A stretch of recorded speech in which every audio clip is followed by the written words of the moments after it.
जैसे जैसे मैं बड़ा हो रहा हूँ मुझे प्राइवेसी की जरूरत है। लेकिन मम्मा ने मेरी कोई प्राइवेसी रहने ही नहीं देनी है। मैं जब सो रहा होता हूँ, कुछ काम कर रहा होता हूँ, मम्मा मेरी वीडियो बनाने लग जाती हैं।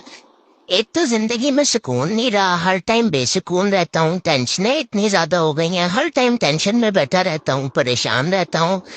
अब बड़ा होता जा रहा हूँ, टेंशनें भी बढ़ती जा रही हैं। 1001 टेंशन होती है मुझे, लेकिन मम्मा को समझ में ही नहीं आता। मम्मा को बस अपनी वीडियो की पड़ी होती है, मेरी फीलिंग्स के बारे में मम्मा सोचती ही नहीं है। आप लोग जरा मम्मा को समझाए, मुझे थोड़ी सी स्पेस दिया करें, थोड़ी प्राइवेसी चाहिए मुझे, अब मैं बड़ा हो गया हूँ।